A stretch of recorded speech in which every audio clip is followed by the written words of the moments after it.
Good afternoon students. आज हम लोग हिंदी व्याकरण पढ़ेंगे पाठ नंबर 2। देखिए क्या है आपके पाठ नंबर 2 में वर्णमाला, है ना। वर्ण और वर्णमाला, तो अल्फ़ाबेट जिसको हम लोग इंग्लिश में बोलते हैं A to Z, वैसे हिंदी में हमारे होते हैं अ से अंगा तक स्वर और क से ज्ञ तक व्यंजन। लेकिन वर्ण क्या होते हैं? भाषा की सबसे छोटी इकाई वर्ण होती है, ठीक है। जैसे कि बच्चों, हम सुबह जागने से लेकर रात को सोने से ठीक पहले तक अनेक प्रकार की ध्वनियाँ बोलते हैं या सुनते हैं। जैसे कि हम लोग सुनते हैं ची ची, फर फर, म्याऊं म्याऊं। उसी प्रकार बोलते समय हमारे मुंह से भी कई ध्वनियाँ निकलती हैं, है ना। ये लोग तो चिड़िया और ये गाड़ी की आवाज़ है। हम लोग भी कुछ बोलते हैं, जैसे हम इसका नाम क्या बोलेंगे, भालू। तो भ में क्या मिला हुआ है, आ। ल में भी क्या मिला हुआ है, ऊ। तो ये अलग अलग वर्ण हैं जिनको मिला करके एक शब्द बना है, ठीक है। ये क्या है, चिड़िया। च में ई है, छोटी ई। ड़ में छोटी ई। य में आ। इस तरीके से इस ध्वनि के अब, लेकिन ये जो भ है ना, भ का और हम टुकड़े नहीं कर सकते, तो इसको हम बोलते हैं वर्ण। ध्वनियों के लिखित रूप को वर्ण या अक्षर कहते हैं। यह भाषा की सबसे छोटी इकाई होती है। तो जिस ध्वनि के टुकड़े नहीं किए जा सकते, जैसे आ का टुकड़ा नहीं किया जा सकता, ल का टुकड़े नहीं किए जा सकते, तो अब इसको हम बोलेंगे वर्ण। वर्ण जो है वो दो प्रकार के होते हैं, स्वर और व्यंजन, है ना। अब आप लोग क्लास 3 में हो तो आपको पता ही है कि स्वर और व्यंजन क्या होते हैं। तो अ से अंगा तक जो वर्ण होते हैं वो स्वर कहलाते हैं, क से ज्ञ तक व्यंजन कहलाते हैं। लेकिन इसमें भी हम लोगों के कुछ संयुक्त व्यंजन होते हैं। क्या होते हैं?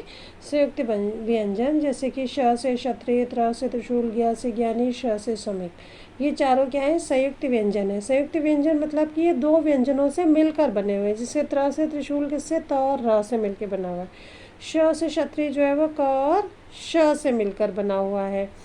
यह ज्ञ से ज्ञानी होता है, तो ये किससे मिलकर बना हुआ है, ज और य से। ऐसे श्रमिक, ये श और र से मिलकर बना हुआ है। तो इस तरीके से ये संयुक्त व्यंजन कहलाते हैं, है ना। ये आप लोग क्लास 2 में भी वैसे पढ़ चुके हैं। उसके बाद कुछ आते हैं अनुस्वार। जैसे हम लोग स्वर में अंग की और अह की मात्रा पढ़ते हैं ना, तो वो अनुस्वार होते हैं। जैसे अंग की मात्रा शंख, बंदर, पंख, तो इसमें अंग आ रहा है ना, अनुस्वार। अनुनासिक, जो शब्द हम लोग न से बोलेंगे, जैसे चांद, सांप, ये जो है चंद्रबिंदु जो है ये अनुनासिक होता है। जिसके ऊपर चंद्रबिंदु का चिन्ह होता है उसे अनुनासिक बोलते हैं। उसके बाद विसर्ग होते हैं, है ना। अह खाली वाले जो, इसको विसर्ग बोलते हैं हम लोग। प्रातः, छ, नमः। ठीक है बच्चों, तो इस पाठ को आप लोग एक बार 2 बार पढ़ेंगे जब अपनी बुक में, और इसकी रीडिंग लगाएंगे घर पे बैठ के आराम से, तो आपको ये पाठ और अच्छे से समझ में आ जाएगा। अब तक हम लोगों ने इस पाठ में क्या पढ़ा है ये आप लोग देख लीजिए। हमारे मुख से उत्पन्न ध्वनियाँ ही वर्ण या अक्षर कहलाती हैं, ठीक है। वर्ण भाषा की सबसे छोटी इकाई होती है। वर्ण को और टुकड़े हम नहीं कर सकते। वर्ण 2 प्रकार के होते हैं, स्वर और व्यंजन। स्वरों के उच्चारण में किसी अन्य वर्ण की सहायता नहीं ली जाती, ठीक है। लेकिन जब हम व्यंजनों का उच्चारण करते हैं तो उसमें हमें स्वर की सहायता लेनी पड़ती है। जैसे स्वर क्या है, अ है ना, ई है, तो हमें इसमें किसी अन्य व्यंजन की सहायता, अन्य वर्ण की सहायता नहीं लेनी पड़ रही। लेकिन हम यदि क बोलें तो हमें क में किस किस की सहायता लेनी पड़ी, क और अ की, तब ये मिलके क्या बनता है, क। तो इस तरीके से व्यंजनों को बोलने के लिए हमें स्वर की सहायता लेनी पड़ती है, लेकिन स्वर को बोलने के लिए हमें किसी अन्य वर्ण की सहायता नहीं लेनी पड़ती।